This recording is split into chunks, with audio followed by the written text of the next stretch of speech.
Good morning. I would like to ask a favor of you before I start my talk this morning. Please take a moment to look up at the candle and then take the brightness of that flame into your heart and let God speak to you about helping our community, our state, our nation, our world, helping to eradicate this terrible crime, which is second only to drugs and the misuse of guns. I will talk about 5 things this morning. First of all, basic vocabulary. There are some facts that have surfaced from organizations that are watching the human trafficking just beginning to get out of control. There's also, I think I came upon perhaps the greatest problem of this industry of sex trafficking, and that is the breakdown of family life.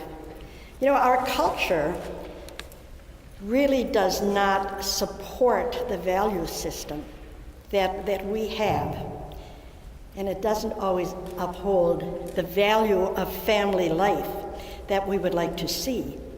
And so we need to look to our faith communities and to wonderful people like you who got up early this morning and had the presence of mind to get over here so we could start and tell you a little bit about what human trafficking is. There's the danger of the internet. The internet is a good thing, but it has a dark side. And you will notice the large banner when you came in at the entrance here. It says know, share, and act. You came this morning to know. We would like you to go out and share what you have learned. And we are asking you, just imagine if each of us would perform some kind of action, and as the day goes on, we will let you know some of the things that you can do. How many of you are aware of any level of human trafficking that is going on in your neighborhood? There are some. Good. How many of you have seen something about human trafficking on TV, in your local paper, in the internet? Fabulous. Things are really sort of opening up, and that is a good thing. And I think today, as you leave, you will have an idea of what you should be looking for. So there are 3 groups of people, and I would like to speak of the victims first of all. I think the word victim is not a good word to use, because that word connotes that there is some guilt, and victims do not need to carry guilt with them because they are slaves, and there is sometimes little they can do about it. They also do not like to be seen or shown in chains and in ropes, because that is a physical slavery. And yet, the greatest thing is the psychological restraint. That's the most damaging. Victims are taken as young as 7 years old, and I'll talk a lot about children trafficking. The normal age that a pimp will steal or coerce a victim would be perhaps from 12 to 13, but certainly anywhere from 10 to 17. Persons over the age of 18 can also be coerced So survivors need to be known as survivors. And the fact that the state of Wisconsin has a law now that the survivor, if the survivor has a record, a jail record, that should be erased from their names.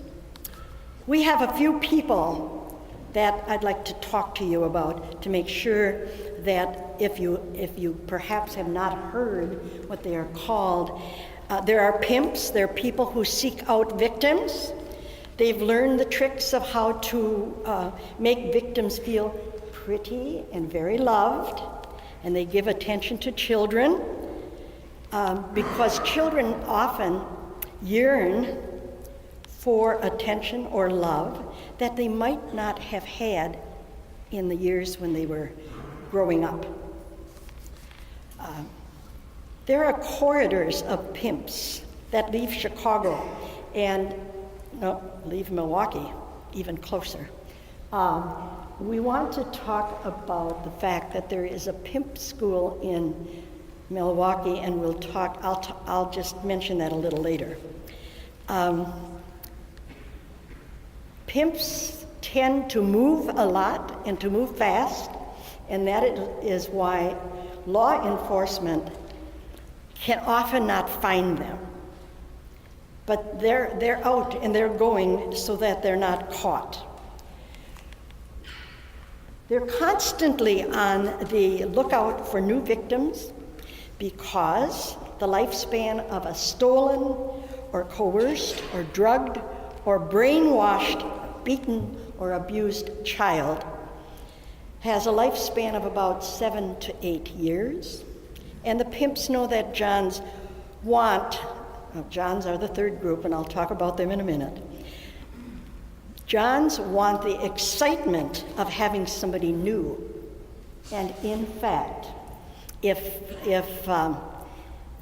pimps can supply a girl who is still a virgin, then the pimp will be given a tremendously larger sum of money for that particular victim.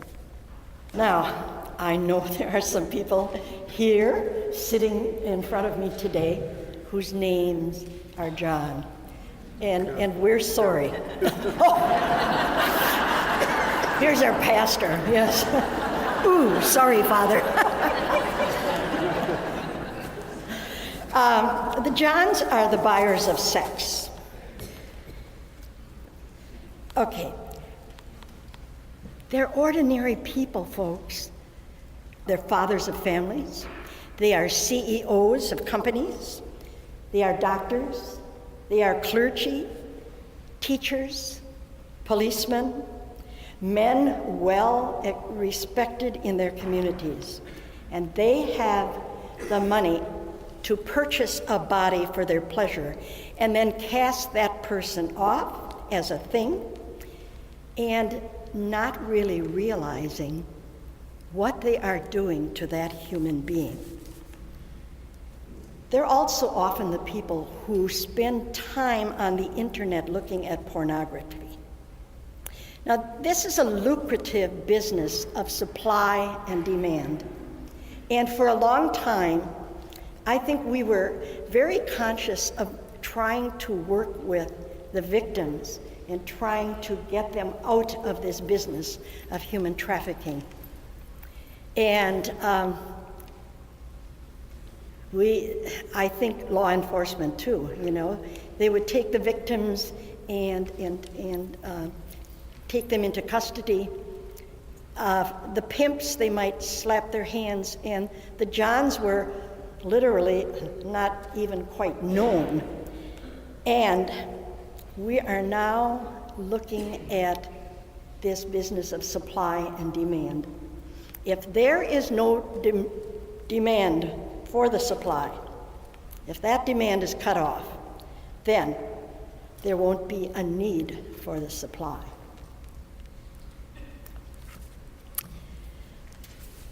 The next thing I say, some people always ask, how can you say that? Wisconsin, my brothers and sisters, is among the highest states in the United States in which human trafficking is rampant. All 72 counties in Wisconsin have trafficking activity.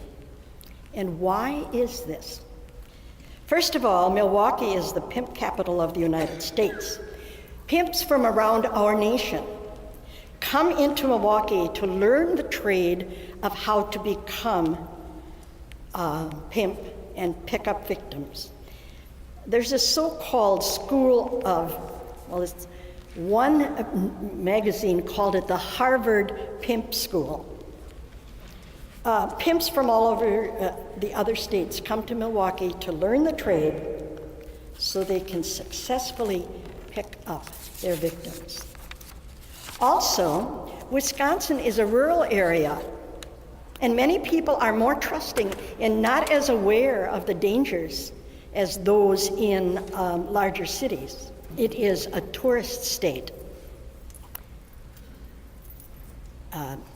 For example, Wisconsin Dells, up north in the Minocqua area, Eagle River area. And then there is a network of highways that make the mobility of transporting victims from one place to another much easier. And just this past summer, I became aware of the fact that the police force in Chicago and in Milwaukee have tightened up law enforcement. And apparently what has happened is that the pimps have moved their operation up into our neighborhood where we have fewer policemen on patrol and not as many officers who are hired as full-time workers in the field of human trafficking yet. We look at our neighborhood as a rather safe place for our children. And yet we need to know that there are corridors that run from Milwaukee to La Crosse to Wisconsin Dells up to Superior, also from Milwaukee to Oshkosh to Appleton to Green Bay and into the northern portion of our states that cater to tourists. Another corridor is Milwaukee, Madison, Wausau. Human trafficking has picked up the same corridors that drug traffickers have been using for a number of years. And then I need to talk about truck stops, not only in Wisconsin, but truck stops in general are hot spots for human trafficking. I have to tell you an experience that Sister Kathy and I had within the last 2 months. We were in Merrill, where our provincial house is, so as we come back and forth on Highway 29, we often stop and eat one of our meals midway between our home in Merrill and our home here in Green Bay. And you know, truck stops have wonderful food and very good prices. And because I've been working so long, as soon as I go into a place like a truck stop, I sort of put my antennae out and say, I'm going to be on the lookout. And a young lady came, our waitress came, beautiful young girl, tall, thin, and immediately I noticed no smile on her face and a sort of an uncomfortable look in her eyes. She did not look at us directly. She asked what we wanted, and then after she left, she walked away, and on the back of her neck, I said, Kathy, she's been trafficked. She's a victim, because there was a big Y that was tattooed, and pimps brand their victims with tattoos. And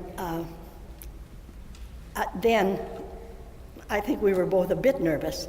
But when this wonderfully beautiful lady came and brought us our entrees, she put mine down, and right on her wrist was the word daddy. Now, 16-year-old girls, I don't think use Daddy. And there were chains around it. And pimps demand that their victims call them Daddy. And so I knew we were in the presence of a poor girl who was doing something that she did not want to be doing. And so when she brought us our bill, I had, each of you in your folders have these little cards with the red flags on. And so on the tray where the bill was, I stuck 2 of those cards. And then we left a tip there, which we knew she would come back and get. And we paid our bill and left, stopped at the restroom, and I said, "Oh, Kathy, look, there are 4 sinks here, and there's a little shelf just about this far up from the sinks." And so about every 15 inches, I put in another one of those cards. So we're going to hopefully talk a little bit more. If we don't get to it today, at least there are red flags there. And when you go to a truck stop, please have your eyes and ears open. And don't ever try to take a victim away and try to, help her. Most of us do not know how to go about this, and we don't know how really dangerous pimps are. And so therefore, please call 911. Now there's also a hotline number, but that will take a little bit longer. But if you call 911, somebody will be there within a very short time. Tell them who you are. You have to get involved. Tell them who you are, what you have seen, where you saw this, and then let law enforcement take care of it. Let's look for facts on the internet too. You've got a lot of facts in your folders, but facts on the internet, because they have been doing a research even longer than I've been doing it, and each day you can find facts. For example, Shared Hope International has a booth out here in the narthex. They have information. The Polaris Project, who have given us that hotline, they're nationwide. 5 Stones of Appleton are also out here and can give you things. PBS Series has wonderful things on TV, and the Department of Health and Human Resources. And then there is Exploit No More that has developed in the lower part of our state. So look at all of those things. I want to talk, and I think I'm going to have to pull this to a close because I don't want to go over my time. But I would like to talk a little bit about the breakdown in family life, because as far as I'm concerned, that should be at the top of the list. I think that's where the basic problem lies. And simply it's because, first of all, the sacredness of our vows. And our society doesn't appear to have the kind of Christian values that most of us hold.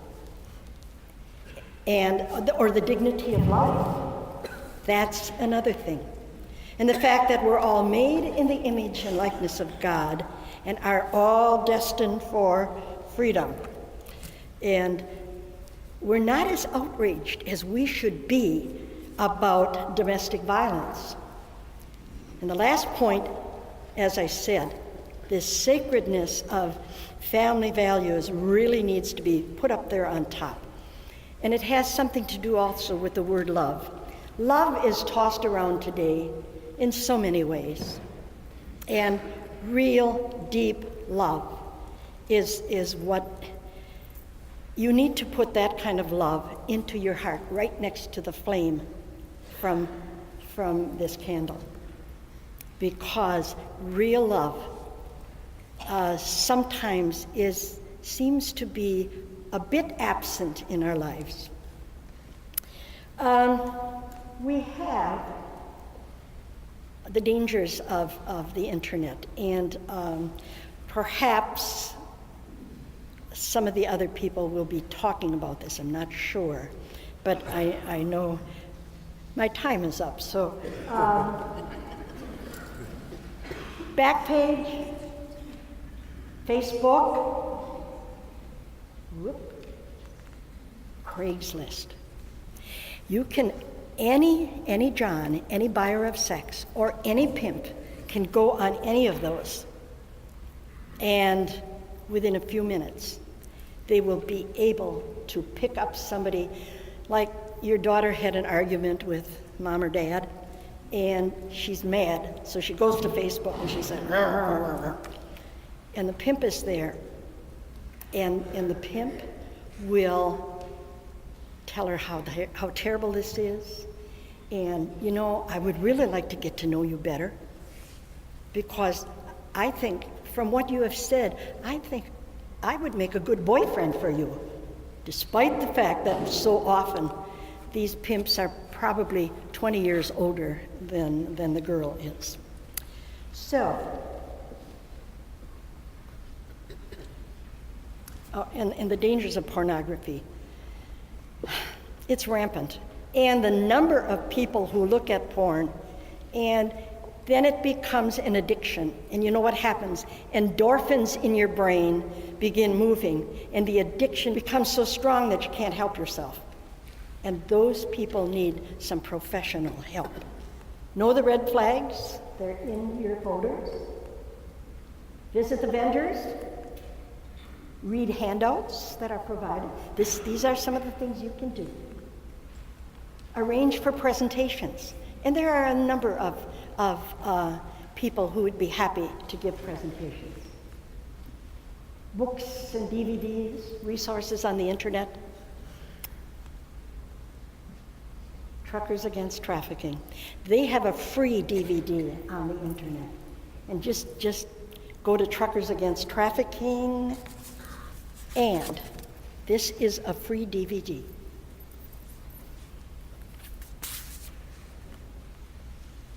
Shared Hope International is out there. They'll also give you ideas. Go out and share what you've learned. And I want to thank you for being so quiet and so attentive.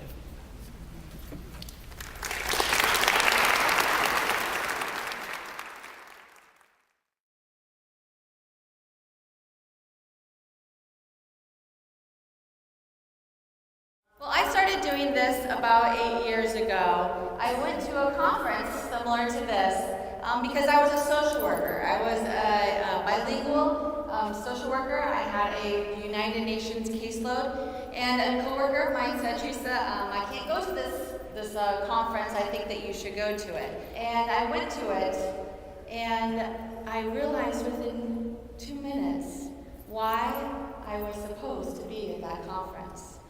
You see, I saw the signs up on screen of what a trafficking victim goes through, and I started to cry. I realized that that was me, and for over 20 years, I had never known what to call what happened to me. So we think of this issue of human trafficking as Thailand, Cambodia, and India. We don't think of it as the United States. We don't think of it as Wisconsin or Green Bay, and we need to. There was just a big bust like a few days ago here of a man who was arrested for having sex with a 14-year-old and then forcing her to have sex with others. 14! That's rape. That's molestation.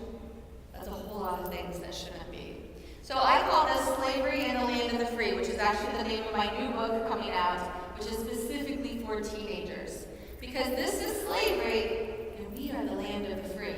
It happens here. So I'm going to go over a few things that Sister went over also. The definition of human trafficking is recruitment, harboring, transporting of an individual using force, fraud, or coercion. Really, all it is if you manipulate somebody, you blackmail them, or you threaten them into having sex and making money off of it. All right? Simple as that. Victims that are exploited for commercial sex are human trafficking victims. Now, what's commercial sex? Commercial sex is any sex act, it doesn't matter what it is. Pornography can be, videos, magazines. Stripping can be, escorting, what we call prostitution. Right? If somebody does any one of those things in exchange for financial means, that could be a bed to sleep in, that could be a Happy Meal, right? That could be drugs. If you do any one of those things in exchange for something of financial value, you just made it commercial sex. Got it? Now, if you're under the age of 18 and you're doing any one of those things, it's automatically, by federal definition, human trafficking. So you can't have teen prostitution. You can't have teenagers working in strip clubs. You can't have teenagers posing very young girls in magazines. That's human trafficking. Now, if you have somebody that's over 18 and she has a pimp, she's being trafficked. Because he forces her, he manipulates her, he takes her money. So if you're over 18 and you have a pimp, you're being trafficked. This is the second leading crime in the world. Second leading. And most of us don't even know anything about it. Right? 80% of our victims are women and 50% are children. 20% are men and boys. This does happen to them as well. Right? Now, let's look at, oops, what did I do? The big reason we have so many victims is because we have 1.3 million missing and runaway children. Did you know that? That's a lot of kids. There's 3,500 that go missing every day. If they're not found within the first 48 hours, the likelihood is very high that a pimp will get their hands on them. I know there's no going back. The average age of entry into prostitution, into human trafficking in the U.S. is 13 years old. Ladies, do you remember what you were doing at 13? What were you doing? Playing Barbies? Sleepovers. You know, playing outside with your friends, riding your bike? Anybody remember what roller skating is? I was roller skating at 13. Can you imagine having to have sex with 20 men a night at 13? That's what this is about. Now, how does it happen? Well, like most of us, we think, oh, she was kidnapped. No, that's only 3% that are kidnapped. But 3% of 100,000 kids that are being trafficked right now is still what? 3,000. So that's not a small number, especially if it's your kid. 35% got trafficked in the U.S. because of a family member. Sold by a family member. A mom, a dad. And usually this is for drugs, or it's generational poverty, generational prostitution in their family. 62%. This is where our mind falls into. 62% got trafficked because of somebody they met. A Romeo boyfriend. Somebody that told them everything they ever wanted to hear. So, like Sister said, how does this happen within our state? How does this happen in Wisconsin? Well, like she said, extensive highways. You have lots of highways here. You have lots of truck stops.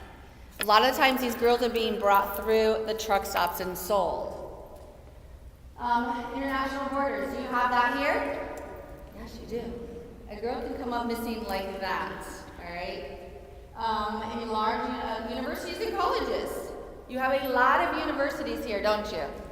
Now, why would a university student, a college girl, be vulnerable to being trafficked? What? Yeah, she's poor. You gotta pay for everything, right? Any college students in here? Are you poor? Yeah. Do you notice anytime you see free pizza, free something, it's like, woo, free, right? These guys are good, at knowing how to get you. What about parties? Yeah. The drug culture around this now has really increased the human trafficking. These guys will drug a girl's drink, right? It's very, very common. Why else would a college student be vulnerable to being trafficked? Yeah. They're away from home. Exactly. They're away from home. They're unsupervised. How many of you have children in college? Do you call is a daughter or son? Yeah. A son. Do you call him every night to make sure he's in bed? I pray for him. You pray for him every night. He does work for university police, so That's good. So he's good. Who else? Who has a daughter in college?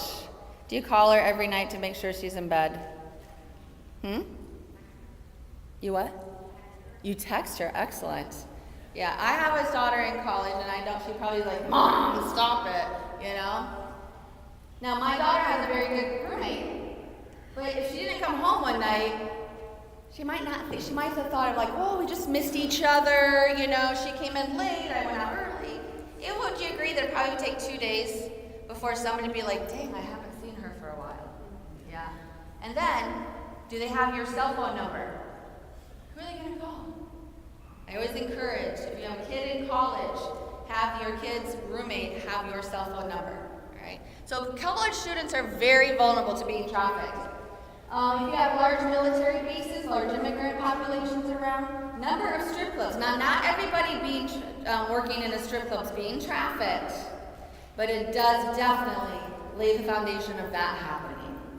And then, like the sister said, tourist areas and casinos. Hello, Green Bay. Right? So can you see how you would have a lot of cases here that you don't even know about? So where does this happen specifically? Anywhere kids are. Anywhere. We've had lots of near abductions from our malls, right? Even in the nice suburb areas. How many of you have dropped your kids off at the library? How many of you have forgotten to pick up your kid from the library?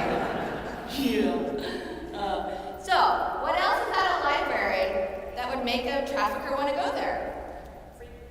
Free computers. Exactly. Yeah. They can be found on social media, at the movie theater, the grocery stores. I had a young lady say, Miss Flores, I was working at a grocery store in a very rural area, and she said one night, late at night, a lady came through my checkout lane, and she said, you're really pretty. I can make you more money than you make here. She gave her her card. She said, Miss Flores, I read your book, I knew what that was. And I'm so grateful that she did. Because what would have happened if she didn't know what that was? Maybe her car had broken down, or her tuition bill had come in the mail. She might have taken that lady's car, thought it was just a job offer.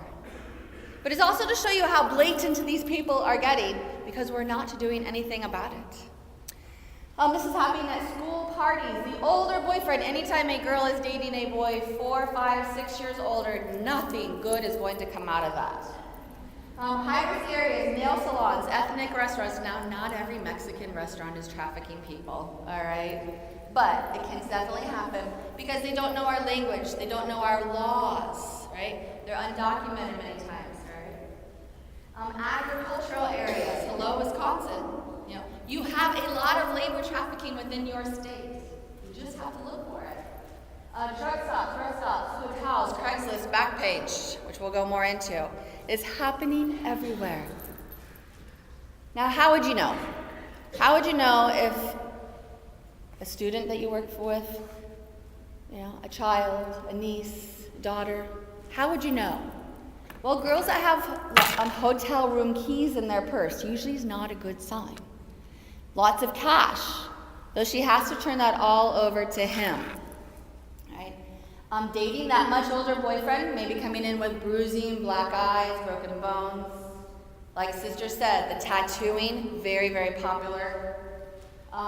Starting to use drugs and alcohol. She's not hanging out with her girlfriends anymore. She's hanging out with her older boyfriend and his friends, starting to use drugs and alcohol. Needing to get STD treatments and pregnancy testing. She comes in with new clothes, her nails done. She gets her hair done all the time. He just bought her own cell phone because he wants to be able to get a hold of her anytime he can. Isn't that so sweet?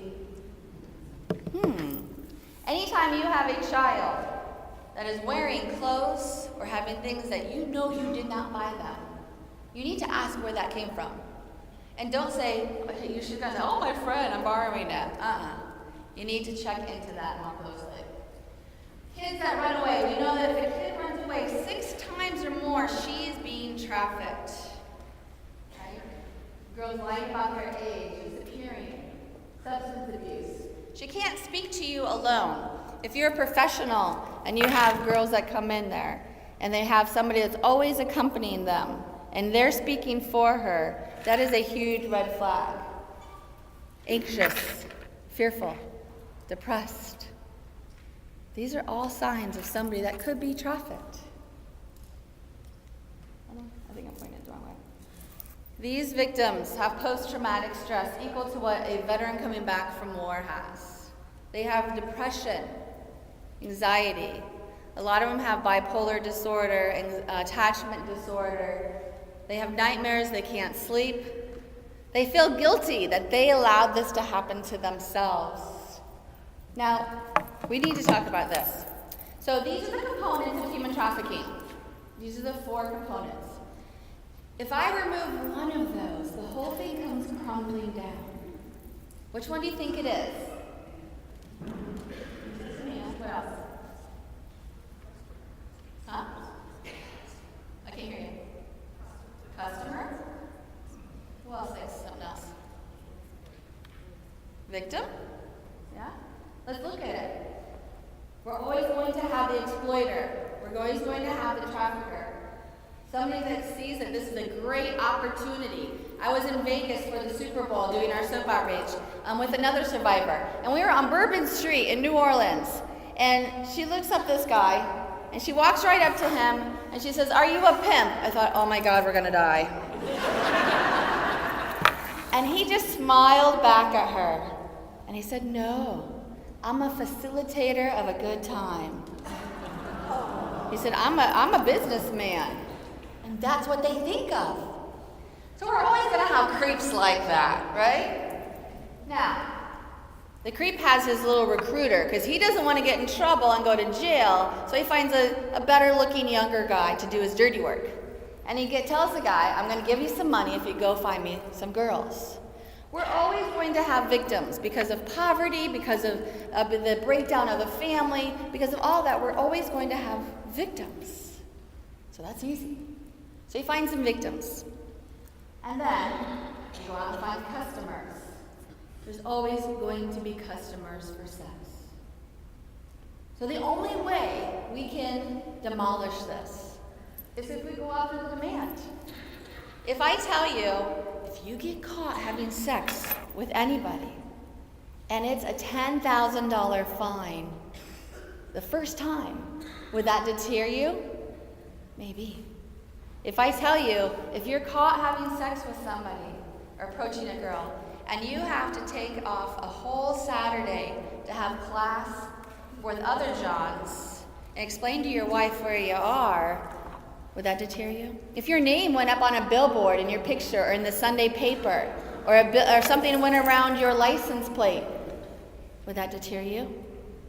If a letter came to your house saying, "This car registered to you was seen in an area that frequents prostitution," would that deter you, especially if your wife opened it up? Maybe.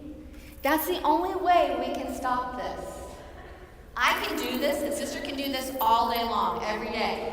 It's not going to change it. The only thing is if we go after the demand.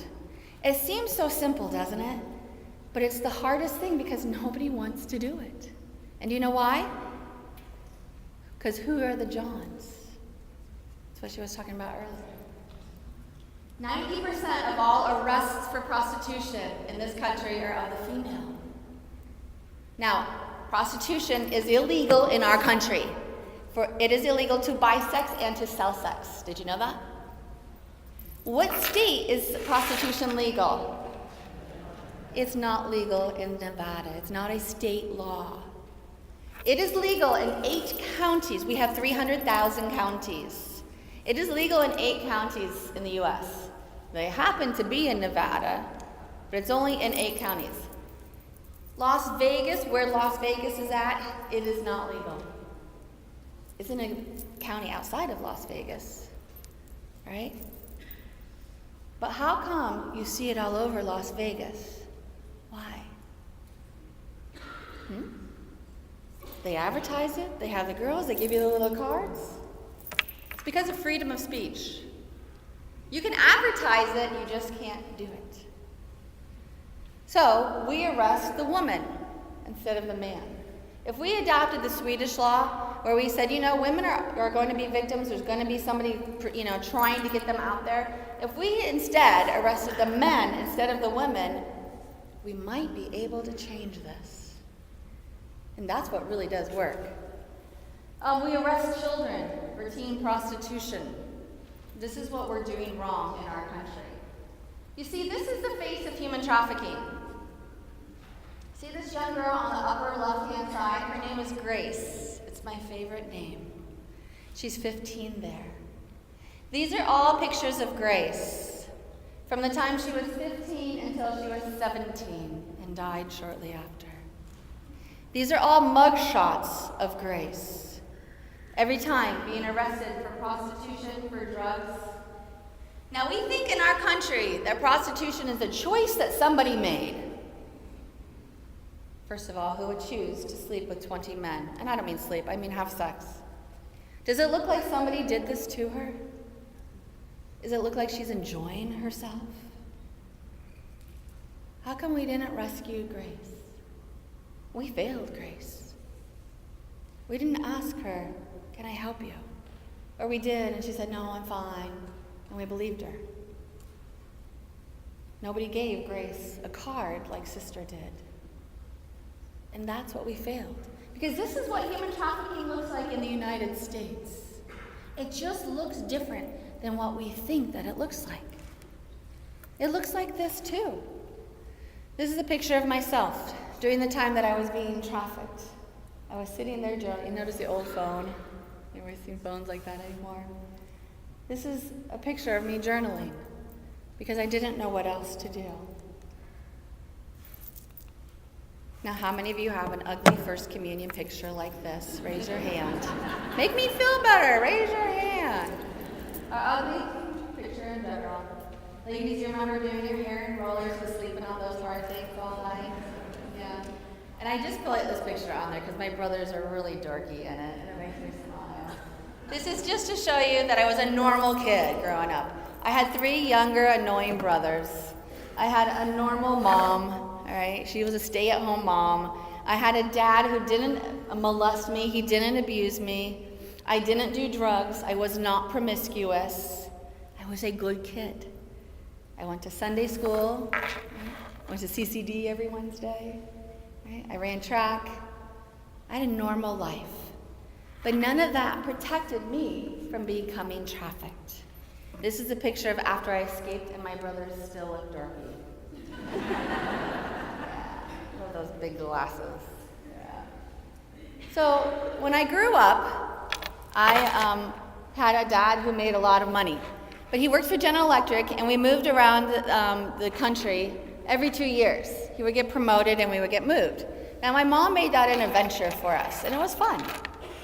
My grandpa was a very important judge, and he was actually asked to be the leading prosecutor for the Nuremberg trials. We would have Sunday dinners with monsignors and with senators. I had a nice life. We went camping in Wyoming, to Yellowstone and Disney, but none of that protected me from becoming trafficked. When I moved to Detroit area, I had been moving every 2 years. I went to 3 high schools before I graduated. Now, the one thing that made me vulnerable was that I was always the new kid.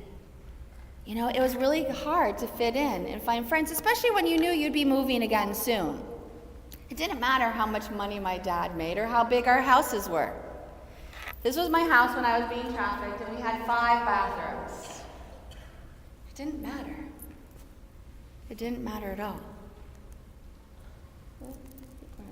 So, what made me vulnerable, besides the fact that I was always new, was the fact that I didn't have any aunts and uncles and grandparents that lived in my same town. I didn't have anybody that knew me to be like, Teresa, you're acting a little different. Can I take you out for a soda? I didn't have anybody that could see the signs of what was happening. They just saw a normal kid. And they thought, oh, she's just having a hard time adjusting to the new school, right? She's just going through teenage hormones. Nobody had any idea. You see, when we moved to the Detroit area, it was a lot different than any other place I had lived. I went to this school, and I noticed a boy, and he noticed me. And he was different than any of the other boys I had ever met. Most of the boys I grew up with wore jeans, drove a truck, went hunting in the fall. This guy wasn't like that. You guys don't know any guys like that around here, right? No. This guy wore slacks to school every day, and it was a regular public school. He wore cologne and had jewelry. Nobody I knew ever did that for a guy. And he started smiling at me and paying a lot of attention to me. Now, I was starved for attention, like any 15-year-old girl, probably even more so. Every time I turned around, he'd be there. Teresa, you look pretty today. I like that blouse. Your hair looks pretty. Always giving me compliments, and I ate it up. My friends noticed, and they said, you know what, our two groups don't mix. If you want to be friends with us, you can't go out with him. And I really wanted friends badly. So we started calling my house, and my dad was very strict. We were Irish Catholic. I was the only girl. And he said, boys don't call the house. I couldn't date till I was 16. Did anybody else have that rule? It's a good rule. But he said, since you're not 16, you can't go on dates, you can't talk to boys till you're 16. I thought that was mean. So 6 months go by, and he's always there every time I turn around. So it was February, my sophomore year of high school, and I stayed after school because I was on the track team. And I forgot something at my locker, so I ran back to my locker. I'm like, I'm gonna warm up. And I turned the corner, and it's like, oh my gosh, there he is. He can't possibly be waiting for me. And he said, Teresa, would you like a ride home from school today? Now here I am, 15. I have a crush on him, and I'm not allowed to like him. What do you think I said? Heck yeah. It's just a ride home from school, right? Does everybody agree it's just a ride home from school? It's not a date? Right? That's what I thought. So, we go out to his car. To make it even more enticing, here's this cute guy, and he had a brand new 1980 black Trans Am.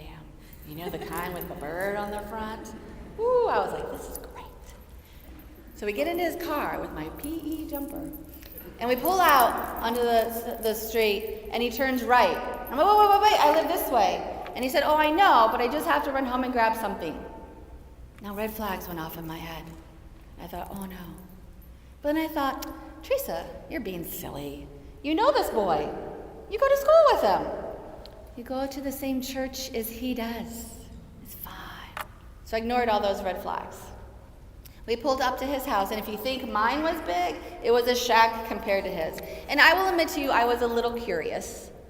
And he said, would you like to come in? But that day, I said everything my parents had taught me. I said, no, I need to get home because my mom's waiting for me. Girls, that's what I was supposed to say, correct? But he turned to me, and he said 3 words. It all ended up with just 3 words. He said, I like you. That was it. I was like, okay. And I went in. I thought everything would be okay. I ignored those red flags. But all of them had been right. He showed me around the house. He gave me a pop. And unfortunately, that pop was laced with drugs. I became very woozy, and I got raped. When I went home that afternoon in my PE jumper, I vowed never to tell anybody what happened. And that's probably the biggest mistake that I ever made. I wouldn't be standing here in front of you had I told somebody. But I didn't tell because I was very embarrassed. I was very guilty. I let this happen. I went with him. I thought my mom would be very mad. I disobeyed her. And I thought, I cannot let them see me as different. We valued virginity until you got married in our church, didn't we? In our family. And I thought, oh my gosh, my parents are going to be so disappointed in me. Does that make sense, ladies? I vowed I am never going to say anything about this. Nobody will ever know. But unfortunately, things got worse. Because several days later, he came up to me with an envelope. And in that envelope were pictures. He said, my older cousins were there and taking these pictures. And they have a plan. The plan is that you're going to earn these back or else. I had no idea what he meant. I thought he meant wash their car, do their homework. But he said, we know where your dad works. This is the address and the name of his boss. I couldn't let that happen. He said, we're going to post these around school where you're new. Now, you know what that would have meant. And he said, now this was the clincher. He said, we're going to show these to the priest at church. Now, I was really active in my church. No matter where I lived, that was my safe place. Because no matter how many things changed in my life, the church was always the same. I was involved, like I said, in CCD. I sang in the youth choir. I went on retreats. Can you imagine if Father would have gotten those? No way. I still didn't know what he meant, though. I had no idea what he meant by earn them back. They would call my room at midnight. I had my own private phone and demand that I appear immediately for service. Now, I didn't wear short skirts and do my hair and wear high heels. I would be picked up on a side street. I would sneak out. It wasn't hard to do in my family. I would sneak out, and I would go and wait for that car. That Trans Am would pick me up, and I didn't walk the streets. They would take me to beautiful upscale homes all around the Detroit area, where I would be ushered in to a basement where only men waited for me. I would be locked away in a bedroom to await man after man after man until they were finished with me.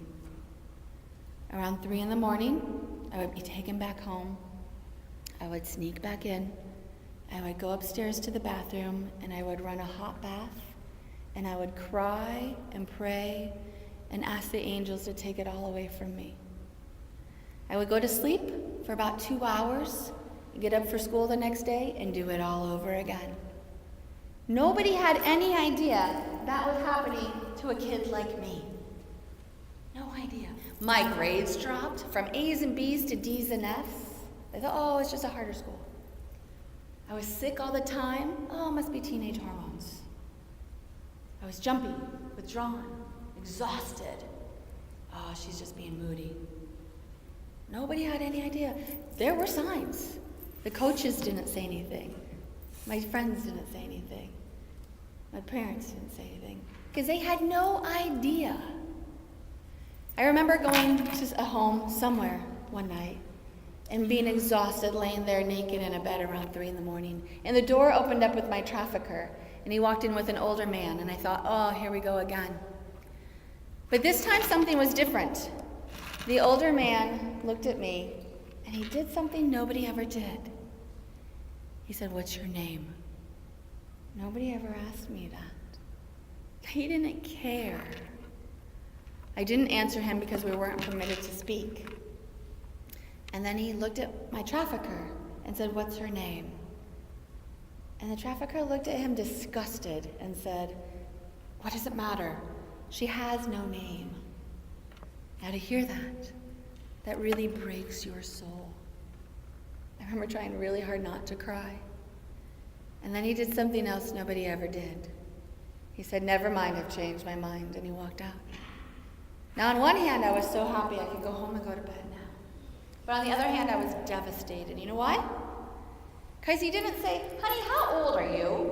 Can I get you out of here? Do you want to be here? Because he didn't know.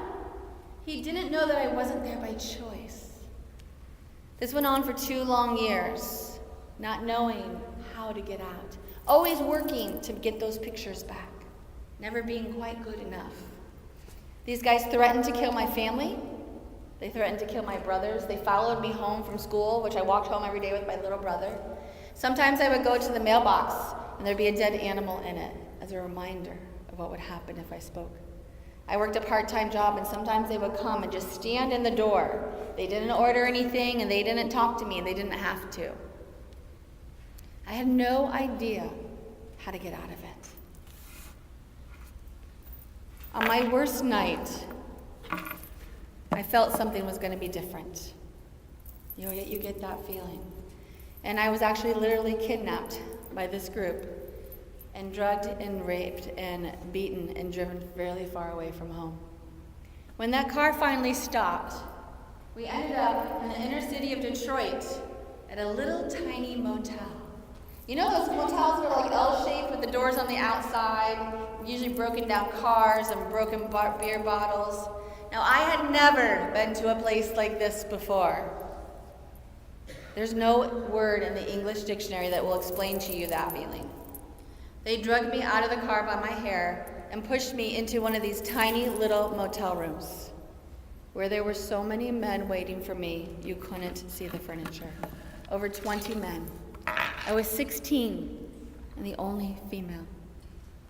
That night I was auctioned off to the highest bidder until I passed out. The next morning, it was like about 5 in the morning when the sun's coming up, and I woke up and I was naked and bleeding, and I remember running to the bathroom to throw up, and I fell flat on my knees. I crawled on my hands and knees, and I remember like it was yesterday just laying my head on this cold toilet seat and thinking, what are you gonna do now, Teresa? You see, before they would always take me home. I was stuck. Here I was, 16. I couldn't find my clothing. I had no shoes. I had no money, not even a penny. No identification, and no idea where I was. Talk about total despair. I believe that I had a little angel on my shoulder that morning, and she nudged me to get out of there. I know that if I would have stayed, I wouldn't be standing here today. I found my pajamas. They were soaked in the bathtub full of water, and I put them on. And I just started stumbling around this parking lot. I had nothing. I couldn't call my parents. They were sound asleep in bed. They didn't know that I was missing. I believe that God sends you angels like this in your worst moment. Does anybody remember the TV show Touched by an Angel? Yeah. What happens when she comes to them as the angel? What happens to her? She get all glow, right? They don't really do that, all right? I'm just saying. They don't do that. I stumbled into this little diner that was attached to this motel in the inner city Detroit. And my angel came in the form of somebody I would never have met. It was this older black woman, this waitress, pouring coffee to homeless men at 5 in the morning. And she took one look at me, and she knew. Like Sister did, she knew. She saw a kid in trouble, and she recognized the signs.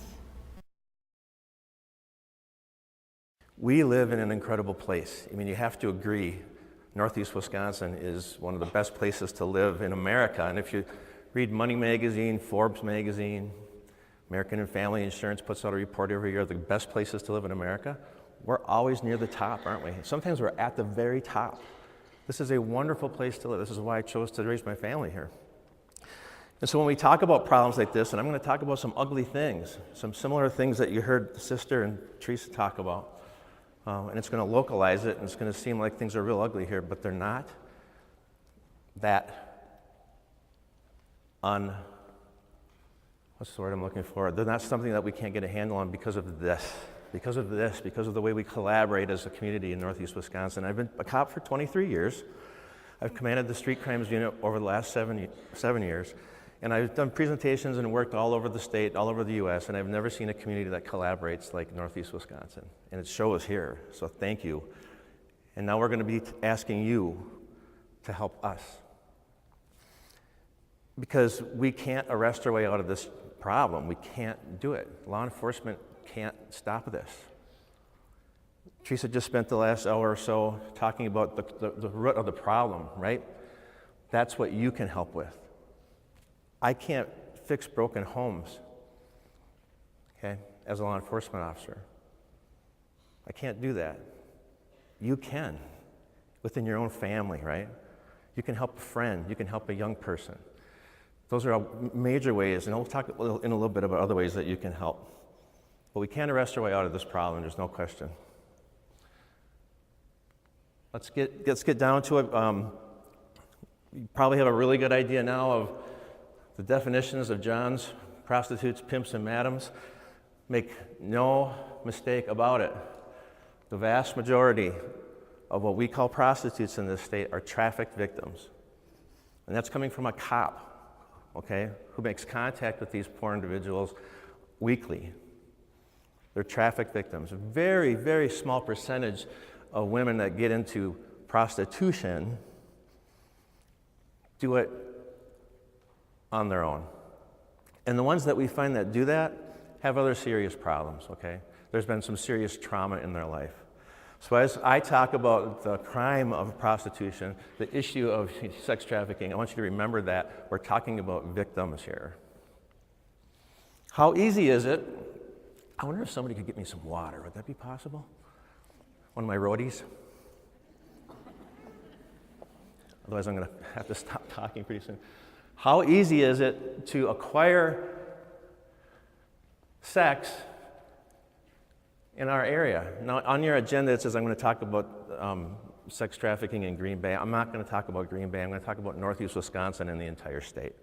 I'm an Appleton police officer who's deputized in Outagamie County. Backpage. Teresa talked about Backpage. Backpage is one of many websites where you can... Thanks, Neil. I got it from Father, it's okay. Oh, it's holy water.